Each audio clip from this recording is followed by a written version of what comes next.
എന്നുള്ള കാര്യം എല്ലാവർക്കും ഉള്ള കാര്യമാണ്. അപ്പൊ വ്യക്തിപരമായിട്ട് ആർക്ക് വേണമെങ്കിലും സംസാരിക്കാമല്ലോ. ഞാൻ എന്റെ വ്യക്തിപരമായിട്ടുള്ള കാഴ്ചപ്പാടുകൾ ഞാൻ എല്ലായിടത്തും സംസാരിച്ചിട്ടുണ്ട്. അപ്പോൾ ഈ ആ റിപ്പോർട്ടിലുള്ള വളരെ പ്രധാനപ്പെട്ട കാര്യങ്ങൾ കാസ്റ്റിംഗ് കൗച്ചുമായി ബന്ധപ്പെട്ട്, നടികൾ നേരിടുന്ന പീഡനവുമായി ബന്ധപ്പെട്ട്, പലതരത്തിലുള്ള ഈ പറഞ്ഞതുപോലെ ഒതുക്കലുകളുമായി ബന്ധപ്പെട്ട് അവസരങ്ങൾ ഉണ്ടാകണമെങ്കിൽ ചിലർക്കൊക്കെ വഴങ്ങിക്കൊടുക്കണമെന്ന കാര്യങ്ങളിലൊക്കെ അത്തരം അനുഭവങ്ങൾ അൻസിബയും കേട്ടറിഞ്ഞിട്ടുണ്ടോ? ഇത്തരം ഈ ഒരു റിപ്പോർട്ടിൽ വന്നിട്ടുള്ള കാര്യങ്ങൾ കേൾക്കുമ്പോൾ ശരിക്കും നമുക്ക് അത്ഭുതവും നമുക്ക് ഭയങ്കര വിഷമമാണ് തോന്നുന്നത്. ഇത്രയും ബുദ്ധിമുട്ടുകൾ ഈ സ്ത്രീകൾ അനുഭവിച്ചിട്ടുണ്ട്. അത് ഇങ്ങനെ ഒരു കമ്മിറ്റി വരേണ്ടി വന്നു അത് പുറത്ത് പറയാൻ വേണ്ടി. അല്ലെങ്കിൽ ഈ കമ്മിറ്റിയിൽ ഇത് വന്നിട്ട് പോലും ഒരു 5 വർഷത്തിനടുത്ത് എടുത്തു ഇതൊന്ന് പബ്ലിക്കിലേക്ക് എത്താൻ വേണ്ടി. അപ്പൊ ഒന്ന് ആലോചിച്ച് നോക്ക്, എത്രമാത്രം ഡിലേ ആണ് വന്നിരിക്കുന്നത് ഇത് പുറത്തു വരാൻ വേണ്ടിയിട്ട്. അത് തന്നെയാണ് ആദ്യത്തെ ഒരു വലിയ പ്രശ്നമായിട്ട് എനിക്ക് തോന്നുന്ന കാര്യം. പിന്നെ ഇങ്ങനെയുള്ള സംഭവങ്ങൾ ചില സുഹൃത്തുക്കൾ എന്റെ അടുത്ത് പറഞ്ഞിട്ടുണ്ട്, അവരുടെ അടുത്ത് പരാതിപ്പെടാൻ പറഞ്ഞിട്ടും പരാതിപ്പെട്ടിട്ടില്ല. കാരണം ചിലർക്ക് ഉള്ള ഭയം എന്താണെന്ന് വെച്ചാൽ ഈ ഓപ്പോസിറ്റ് നിൽക്കുന്ന വ്യക്തിയോടുള്ള ഭയമല്ല. കാരണം നമ്മുടെ ഒരു സിസ്റ്റം അനുസരിച്ച് ഒരു കേസിന് പോയി കഴിഞ്ഞാൽ അതിന്റെ പുറകെ ഒരുപാട് നാൾ പോകേണ്ടി വരുമോ, അത് ഒരു നിത്യജീവിതത്തിന് അവരുടെ നിത്യജീവിതത്തിനെ ബാധിക്കുമോ, അവരുടെ ജോലിയെ ബാധിക്കുമോ, ഫിനാൻഷ്യലി ഒരുപാട് ബുദ്ധിമുട്ടുണ്ടാകുമോ എന്നൊക്കെയുള്ള ഭയം കാരണമാണ് പലരും കേസിന് പോകാൻ വേണ്ടിയിട്ടൊക്കെ മടിക്കുന്നത്. ഇപ്പൊ മമതാ ബാനർജി നമ്മുടെ PM ഒരു ലെറ്റർ എഴുതിയിട്ടുണ്ടായിരുന്നു അല്ലെ, വളരെ ശ്രദ്ധേയമായിരുന്നു ആ ലെറ്റർ. ഇങ്ങനെയുള്ള പീഡന പരാതികൾ ഒക്കെ ഉണ്ടെന്നുണ്ടെങ്കിൽ ഒരു 15 ദിവസത്തിനകം അത് ട്രയൽ നടത്തി അതിന് വേണ്ട പരിഹാരം കാണണം എന്നുള്ളത്. അത് ശരിക്കും സ്വാഗതാർഹമായിട്ടുള്ള ഒരു കാര്യമാണ്. ഇത് ഇത്തരം ദിവസങ്ങൾ കൊണ്ട്, വളരെ ചുരുങ്ങിയ ദിവസങ്ങൾ കൊണ്ട് തന്നെ അന്വേഷിച്ച് അതിന് തക്കതായിട്ടുള്ള മറുപടി ലഭിക്കും അല്ലെങ്കിൽ ശിക്ഷ വാങ്ങിച്ചു കൊടുക്കും എന്നുള്ളൊരു നിയമം വരികയാണെന്നുണ്ടെങ്കിൽ ഒരുപാട് സ്ത്രീകൾ മുന്നോട്ട് വരികയും ഈ ഒരു ഭയം എല്ലാവരിൽ നിന്നും വിട്ടുമാറുകയും ചെയ്യും എന്നാണ് എനിക്ക് തോന്നിയിട്ടുള്ളത്. അപ്പൊ അതുകൊണ്ട് തന്നെ ഡിലേ ആവാതിരിക്കുക മാക്സിമം. ഇങ്ങനെയുള്ള അനുഭവങ്ങൾ തീർച്ചയായിട്ടും സ്ത്രീകൾ ഇപ്പൊ സിനിമ മേഖല എന്നല്ല, പല മേഖലകളിൽ നിന്നുമുള്ള സ്ത്രീകൾ അനുഭവിക്കുന്നുണ്ടാവും. അപ്പൊ അങ്ങനെയുള്ള സ്ത്രീകൾക്ക് ഒരുപാട് ഉപകാരപ്രദമാവും. ഇത് ഞാനും ഒരുപാട് കേട്ടിട്ടുണ്ട്. ഞാൻ ചില മെസ്സേജുകൾ എനിക്ക് വന്നിട്ടുണ്ട്. ആ മെസ്സേജുകൾക്ക് ഞാൻ തക്കതായിട്ടുള്ള മറുപടി സ്പോട്ടിൽ കൊടുത്തിട്ടുണ്ട്. ഞാൻ എനിക്ക് എന്തെങ്കിലും ഇഷ്ടപ്പെടാത്ത കാര്യങ്ങൾ വരികയോ എന്റെ സെൽഫ് റെസ്പെക്ട് ഇടിഞ്ഞു പോകുന്നു എന്ന് എനിക്ക് തോന്നുന്ന ആ ഒരു മൊമെന്റിൽ തന്നെ ഞാൻ തുറന്നു പറയാറുണ്ട്. തുറന്ന് സംസാരിക്കുന്ന ഒരാളാണ് ഞാൻ. അപ്പൊ അതുകൊണ്ട് തന്നെ പിന്നീട് എനിക്ക് ആ ഒരു പ്രശ്നം നേരിടേണ്ടി വരാറില്ല. അതായത് നമ്മുടെ ഈ പ്രശ്നം, ഏറ്റവും നമ്മുടെ വലിയ പ്രശ്നം സിസ്റ്റമാണ്. അതുകൊണ്ട് തന്നെയാണ് ഇപ്പോൾ ഇത്തരം ആളുകൾ, ഇത്തരം അനുഭവമുള്ള ആളുകൾ കൂടുതൽ പരാതിയുമായി രംഗത്ത് വരാതിരിക്കുന്നത് എന്നുള്ളത് തന്നെയാണ് അൻസിബ പറഞ്ഞു വെക്കുന്നത് അല്ലെ? കാരണം ഇത് ഇങ്ങനെയുള്ള പരാതികളിൽ അതിവേഗ കോടതി വേണം തീർപ്പാക്കാൻ. അങ്ങനെ അതിവേഗ കോടതി തീർപ്പാക്കും എന്നുള്ള ഒരു കാര്യം വന്നു കഴിഞ്ഞാൽ കൂടുതലായിട്ട് സ്ത്രീകൾ അവരുടെ പരാതിയുമായിട്ട് മുന്നോട്ട് വരാൻ സാധ്യത കൂടുതലാണ്. കാരണം ഞാൻ നേരത്തെ പറഞ്ഞതാണ് ഏറ്റവും വലിയ പ്രശ്നം ആളുകളുടെ ഓപ്പോസിറ്റ് നിൽക്കുന്ന വ്യക്തിയോടുള്ള ഭയമല്ല, അതിലുപരി ഒരു കേസിന്റെ പുറകെ വർഷങ്ങളോളം അലയേണ്ടി വരുമോ, തന്റെ നിത്യജീവിതത്തെ അത് ബാധിക്കുമോ, തന്റെ തൊഴിലിനെ അത് ബാധിക്കുമോ, ഫാമിലി ആയിട്ട് താമസിക്കുന്ന ആളുകളായിരിക്കും, അവരുടെ സമയമാണ് പോകുന്നത്. സമയത്തിന് വാല്യൂ ഉണ്ട്, സമയം നമുക്ക് ഒരിക്കലും തിരിച്ചു കിട്ടില്ല. അപ്പൊ ആ സമയം പോകുമോ എന്നുള്ള ഭയമാണ് എല്ലാവർക്കും ഉള്ളത്. ആ സമയം പോകില്ല, നിങ്ങൾക്ക് നീതി ഉടനെ ലഭിക്കും എന്നുള്ളത് ഓരോ വ്യക്തികൾക്കും, അത് സ്ത്രീ ആണെങ്കിലും പുരുഷനാണെന്നുണ്ടെങ്കിലും അത് ആ വ്യക്തികൾക്ക് മനസ്സിലാവുകയാണെന്നുണ്ടെങ്കിൽ പരാതിയുമായി എല്ലാവരും മുന്നോട്ട് വരും. അൻസിബ, അതുപോലെ സ്ത്രീ സ്വാതന്ത്ര്യത്തെക്കുറിച്ച് ചോദ്യം ഉയർത്തുന്നതാണ് ഈ ഒരു സിനാരിയോ. അപ്പോൾ അതിനെക്കുറിച്ച് എന്താണ് പറയാനുള്ളത്? ഇങ്ങനെ ഒരു ഫ്രീഡം നമുക്ക് എടുക്കാനുള്ളൊരു അവസരം അവിടെ ഇല്ലേ എന്നുള്ളതാണ് ചോദ്യം. സ്ത്രീ സ്വാതന്ത്ര്യമാണ്. നമ്മൾ 1947 ഇന്ത്യക്ക് സ്വാതന്ത്ര്യം കിട്ടിയതാണ്. ഇവിടെ ആരും ആരുടെയും അടിമകളൊന്നുമല്ല. അപ്പൊ ആദ്യം സ്വയമാണ് ബോധ്യം ഉണ്ടാവേണ്ടത്. ഞാൻ ആരുടെയും അടിമയല്ല, ഞാൻ ആരുടെയും അടിമത്തത്തിന് വേണ്ടിയിട്ട് നിന്നു കൊടുക്കേണ്ട ആവശ്യമില്ല. ആർക്കും ഇഷ്ടപ്പെടാത്ത കാര്യങ്ങൾ നടക്കുകയാണെങ്കിൽ, പറയുകയാണെങ്കിൽ, എക്സ്പീരിയൻസ് ചെയ്യുകയാണ് എന്നുണ്ടെങ്കിൽ സ്പോട്ടിൽ നമ്മൾ പ്രതികരിക്കുക തന്നെ വേണം. ഇനി എല്ലാവർക്കും പെട്ടെന്ന് പ്രതികരിക്കാനുള്ള ഒരു ധൈര്യം ഉണ്ടായിക്കൊള്ളണമെന്നില്ല. കാരണം വളർന്നു വന്ന സാഹചര്യത്തിലുള്ള വ്യത്യസ്തത ഉണ്ടാവാം. ചില കുട്ടികൾ വളരെ ഇങ്ങനെ സപ്രസ് ചെയ്ത് വളർത്തിയ കുട്ടികളുണ്ടാവും, ആരടുത്തും ഒന്നും പറയരുത്, ബഹളം വെക്കരുത്, അങ്ങനെയൊക്കെ വളർന്ന ആളുകൾ ഉണ്ടാവും. അപ്പൊ അവര് പെട്ടെന്ന് എന്താണ് ചെയ്യേണ്ടത്, അല്ലെങ്കിൽ ഇങ്ങനെയുള്ള ഒരു അവസരത്തിൽ പെട്ടെന്ന് ഒരു ട്രോമ ഉണ്ടാവും, എന്ത് ചെയ്യണം എന്ന് അറിയാൻ പറ്റാത്തൊരവസ്ഥ. അങ്ങനെയുള്ള ആളുകൾ, അവർക്ക് ഏറ്റവും അടുപ്പമുള്ള ആളുകൾ ആരാണോ അവരോട് ഇങ്ങനെയുള്ള വിഷയങ്ങൾ ഷെയർ ചെയ്യുകയും ആ കൂടെയുള്ള ആള് വേണം അവരെ സപ്പോർട്ട് ചെയ്തിട്ട് പരാതി നൽകാൻ മുന്നോട്ട് കൊണ്ടുവരേണ്ടത്. അല്ലെങ്കിൽ ആ കൃത്യസമയത്ത് പ്രതികരിക്കാൻ വേണ്ടിയിട്ട് അവരെ ഹെൽപ്പ് ചെയ്യേണ്ടത്. ഈ അൻസിബയ്ക്ക് അത്തരം അനുഭവങ്ങൾ ഉണ്ടാവുകയും ആ സന്ദർഭത്തിൽ തന്നെ പ്രതികരിക്കുകയും ചെയ്ത ഒരുപാട് അവസരങ്ങൾ ഉണ്ടായിട്ടുണ്ടല്ലേ? ഞാൻ സ്വയം പ്രതികരിക്കുന്ന ഒരാളാണ്. ഞാൻ പെട്ടെന്ന് എനിക്ക് ഇഷ്ടപ്പെടാത്ത കാര്യങ്ങൾ അറിയുകയോ, ഞാൻ നേരത്തെ പറഞ്ഞതുപോലെ എന്റെ സെൽഫ് റെസ്പെക്ട് എനിക്ക് അവിടെ ഇല്ലാതാവുന്നു എന്ന് തോന്നുന്ന നിമിഷം ഞാൻ പ്രതികരിക്കുന്നതാണ്. അപ്പോ അങ്ങനെ പ്രതികരിക്കണം എന്നാണ് എന്റെ ഒരു ഞാൻ എല്ലാവരോടും പറയുന്ന ഒരു കാര്യം.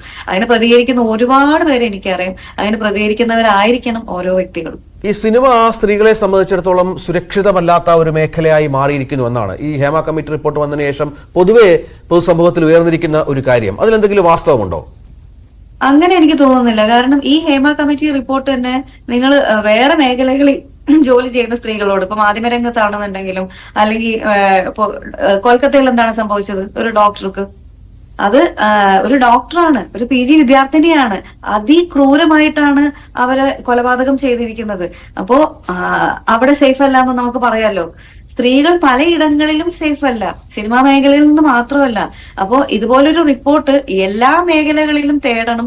എല്ലാ മേഖലകളിലുള്ള സ്ത്രീകൾക്കും അവർ അനുഭവിക്കുന്ന പ്രശ്നങ്ങളും അല്ലെങ്കിൽ അവർക്ക് സ്വാതന്ത്ര്യത്തോടെ ജോലി ചെയ്യാനും സമാധാനത്തോടെ ജോലി ചെയ്യാനും വേണ്ടി ഇങ്ങനെ ഒരു കമ്മിറ്റി രൂപീകരിക്കണം എന്നാണ് ഞാൻ ആഗ്രഹിക്കുന്നത്. അല്ലാതെ സിനിമയിൽ മാത്രമല്ല, എവിടെയെങ്കിലും ആരെങ്കിലും എന്തെങ്കിലുമൊക്കെ ചെയ്തു എന്ന് കരുതി, ഇപ്പൊ നമ്മുടെ സൊസൈറ്റിയിൽ ഒരുപാട് റേപ്പ് കേസ് എല്ലാം കാണാറുണ്ട് എന്ന് കരുതി നമ്മുടെ സൊസൈറ്റിയിലുള്ള എല്ലാ പുരുഷന്മാരും റേപ്പിസ്റ്റുകളല്ല, അല്ലെ? അപ്പോ നമ്മുടെ സമൂഹത്തിൽ നമ്മൾ ദൈനംദിനം ഓരോ കേസുകളാണ് കാണുന്നത് എന്ന് കരുതി എല്ലാ പുരുഷന്മാരും മോശക്കാരാണോ? എല്ലാ സ്ത്രീകളും മോശക്കാരാണോ? അല്ല.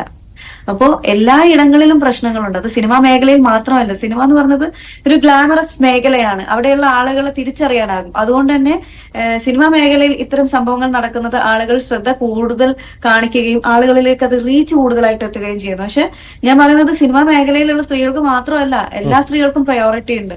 എല്ലാ സ്ത്രീകളുടെയും പ്രശ്നങ്ങൾ പഠിക്കണം, എല്ലാ സ്ത്രീകൾക്കും ആ ഒരു സംവിധാനം ലഭ്യമാകണം എന്നാണ് ഞാൻ ആഗ്രഹിക്കുന്നത്.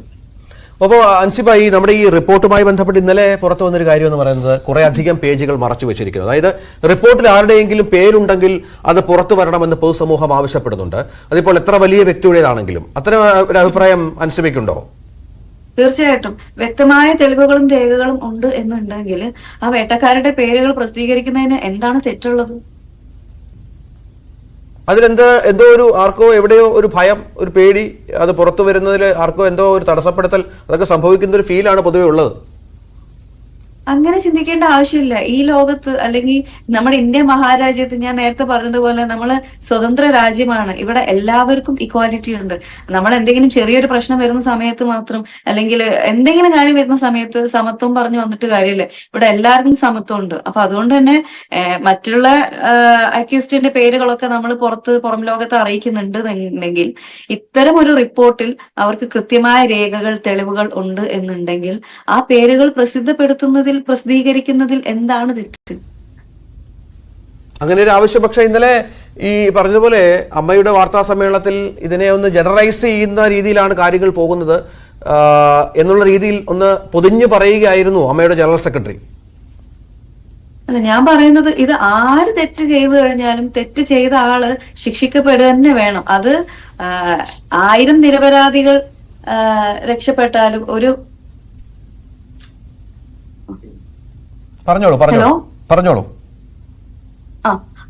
കേൾക്കാമോ? പറഞ്ഞോളൂ അൻസിബ, കേൾക്കാം. 1000 അപരാധികൾ രക്ഷപ്പെട്ടാലും ഒരു നിരപരാധി പോലും ശിക്ഷിക്കപ്പെടരുതെന്നാണ്. അപ്പോ ആരും ഇരയാക്കപ്പെടരുതെന്ന് മാത്രമേ ഞാൻ ആഗ്രഹിക്കുന്നുള്ളൂ. തെറ്റ് ചെയ്തിട്ടുണ്ട് എന്നുണ്ടെങ്കിൽ തീർച്ചയായും തെറ്റ് ചെയ്ത ആള് നമ്മുടെ പബ്ലിക്കിന് മുന്നിൽ ആ ആളെ കൊണ്ടുവരികയും അയാൾക്ക് മാതൃകാപരമായിട്ടുള്ള ശിക്ഷ കൊടുക്കുകയും വേണം. കാരണം കേരളത്തിൽ ഇത് നടപ്പിലാക്കുകയാണെന്നുണ്ടെങ്കിൽ നമ്മുടെ ഇന്ത്യയിൽ മുഴുവനുള്ള മറ്റു സംസ്ഥാനങ്ങളിലേക്കും ഒരു മാതൃകയാണ് കേരളം കാണിച്ചു കൊടുക്കുന്നത്. ഇപ്പൊ സിനിമ എന്ന് പറയുന്നത് കേരളത്തിൽ മാത്രം ഒതുങ്ങി പോകുന്ന ഒരു സംരംഭമല്ല, അല്ലെങ്കിൽ കേരളത്തിൽ മാത്രം ഉള്ളതല്ല. ലോകത്തിൽ തന്നെ ഏറ്റവും കൂടുതൽ സിനിമകൾ നിർമ്മിക്കുന്നത് ഇന്ത്യയിലാണ്. ഇന്ത്യയിൽ തന്നെ ഒരുപാട് റീജിയണൽ ലാംഗ്വേജിലാണ് സിനിമകൾ വരുന്നത്. അപ്പോൾ എല്ലാ സിനിമാ മേഖലയിൽ, ഞാൻ നേരത്തെ പറഞ്ഞതുപോലെ സിനിമാ മേഖലയിൽ നിന്ന് മാത്രമല്ല, എല്ലാ മേഖലകളിലുള്ള സ്ത്രീകളും സുരക്ഷിതരായിരിക്കണം. അവര് സ്വാതന്ത്ര്യത്തോടെയും സമാധാനത്തോടെയും ജോലി ചെയ്യണം അവരുടെ ജോലി ചെയ്യുന്ന ഇടങ്ങളിൽ. അപ്പൊ അതുകൊണ്ട് തന്നെ അങ്ങനെ പ്രത്യേകിച്ച് ആരെയും സംരക്ഷിക്കേണ്ട ഉത്തരവാദിത്തം ആർക്കും ഇല്ല. തെറ്റ് ചെയ്ത ആള് ഉറപ്പായും ശിക്ഷിക്കപ്പെടണം. നമ്മൾ ഉപ്പ് തിന്നവൻ വെള്ളം കുടിക്കണം എന്ന് പറഞ്ഞ പോലെ ഉപ്പ് തിന്നിട്ടുണ്ടെങ്കിൽ തീർച്ചയായും വെള്ളം കുടിക്കണം.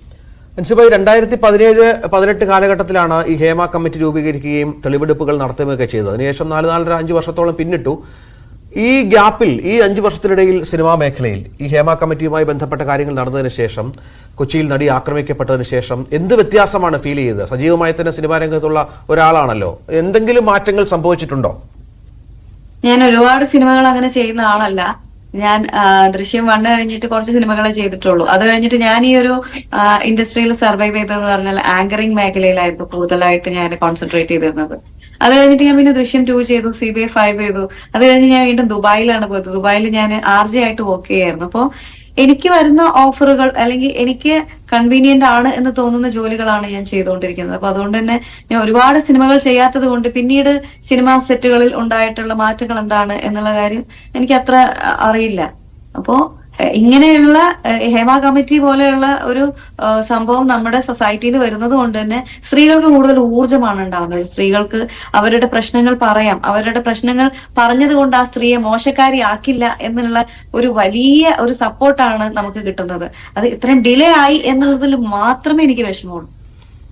മറ്റൊന്ന് ഈ ബിഗ് ബോസ് അല്ലെ, Big Boss fame, Akhil Big Boss ഫെയിമാണ്. ബിഗ് ബോസിൽ പാർട്ടിസിപ്പേറ്റ് ചെയ്ത ആളാണ് അൻസിബ. ഈ അഖിൽ മാരാര് ഒരു സമയത്ത് പറഞ്ഞു ഈ ബിഗ് ബോസിലും ഒക്കെ കാസ്റ്റിംഗ് കൗച്ചുണ്ട്, അവിടെയും മറ്റു ചില വഴങ്ങലുകൾക്ക് പല ആളുകളും പോകേണ്ടി വന്നിട്ടുണ്ട് എന്ന തരത്തിലൊക്കെ. സിനിമയിൽ മാത്രമല്ല മറ്റു മേഖലകളിലുമുണ്ട് എന്ന് അൻസിബ പറയുന്നതിനോട് ചേർത്ത് വെക്കാമോ? അത് ബിഗ് ബോസിന്റെ കാര്യം എനിക്ക് അറിയാവുന്ന കാര്യമില്ല. ഞാൻ ഈ കഴിഞ്ഞ സീസണിലാണ് പങ്കെടുത്തത്. അഖിൽമാരാർ പങ്കെടുത്ത സീസണിൽ പങ്കെടുത്ത ആളല്ല ഞാൻ. അദ്ദേഹത്തിന്റെ സീസണെ കുറിച്ചായിരുന്നു പരാമർശിച്ചിട്ടുണ്ടായിരുന്നത്. അദ്ദേഹം ആ കാര്യങ്ങളായിരുന്നു പറഞ്ഞത്. ഞാൻ അറിയാത്തൊരു കാര്യത്തെ പറ്റി ഞാൻ എന്ത് സംസാരിക്കാനാണ്? അൻസിബയ്ക്ക് അങ്ങനെയൊന്നും കേട്ടുകേൾവിയില്ല അല്ലെ? ഇല്ല, എനിക്ക് അറിയാത്ത കാര്യത്തെ പറ്റി ഞാൻ വ്യക്തമായ അറിവില്ലാതെ ഒരു കാര്യം സംസാരിക്കരുത് എന്നാണ് ഞാൻ പഠിച്ചിട്ടുള്ളത്. സിനിമ സെറ്റിലേക്ക് തിരിച്ചു വരാം. സിനിമ സെറ്റിൽ അതായത് സ്ത്രീകൾക്ക് ബേസിക് അമ്യൂണിറ്റീസ് പ്രൊവൈഡ് ചെയ്യുന്നില്ല എന്നൊരു കാര്യം, അതായത് പ്രോപ്പറായിട്ടുള്ള വാഷ്റൂം ഫെസിലിറ്റിയോ അല്ലെങ്കിൽ ഡ്രസ്സിംഗ് റൂമോ അങ്ങനെയുള്ള ബുദ്ധിമുട്ടുകളെ കുറിച്ചും പരാമർശമുണ്ടായിരുന്നു. അപ്പൊ അതിനെക്കുറിച്ച് അൻസിബയ്ക്ക് പറയാനുള്ളത് എന്താണ്? അത് എല്ലാ സെറ്റുകളിലും അങ്ങനെ ആയിരിക്കും എന്ന് എനിക്ക് തോന്നുന്നില്ല. അത് ചില സെറ്റുകളിലായിരിക്കും ഇങ്ങനെയുള്ള പ്രശ്നങ്ങൾ ഉണ്ടായിട്ടുണ്ടാവുക. അങ്ങനെയുള്ള സെറ്റുകളിൽ നിന്നായിരിക്കും അങ്ങനെയുള്ള പരാതികൾ ഉയർന്നിട്ടുണ്ടാവുകയും ചെയ്യുന്നത്. അപ്പൊ തീർച്ചയായും എനിക്ക് തോന്നുന്നത് നമ്മുടെ ഗവൺമെന്റ് തന്നെ ഇടപെട്ടിട്ട് നമ്മുടെ ഒരു ബേസിക് നീഡ്സ് എന്തൊക്കെയാണ് ഒരു സിനിമ സെറ്റിലുള്ളത് അത് കൃത്യമായി പാലിച്ചാൽ മാത്രമേ ഒരു സിനിമ ഷൂട്ട് ചെയ്യാൻ പറ്റുള്ളൂ എന്നുള്ള ഒരു പെർമിഷൻ കിട്ടണം എന്നുണ്ടെങ്കിൽ ബേസിക് ആയിട്ട് ഇത്രയും സംഭവങ്ങൾ ഒരു സിനിമ സെറ്റിൽ ഉണ്ടായിരിക്കണം, ബേസിക് ആയിട്ട് ഇത്രയും അമ്യൂണിറ്റീസ് ഉണ്ടായിരിക്കണം എന്നുള്ളൊരു റൂള് നമ്മുടെ ഗവൺമെന്റ് കൊണ്ടുവരികയാണെങ്കിൽ വളരെ നല്ലതായിരിക്കും എന്നാണ് എനിക്ക് തോന്നുന്നത്. നന്ദി അൻസിബ. ഏതായാലും അൻസിബയുടെ പുതിയ ഒരു സംവിധാന രംഗത്തേക്കുള്ള വരവിന് എല്ലാ ആശംസകളും നേരുന്നു. ഒരു മികച്ച സിനിമ അൻസിബയ്ക്ക് ഒരുക്കാൻ സാധിക്കട്ടെ എന്ന് ആശംസിക്കുന്നു. All the best. നന്ദി. Thank U.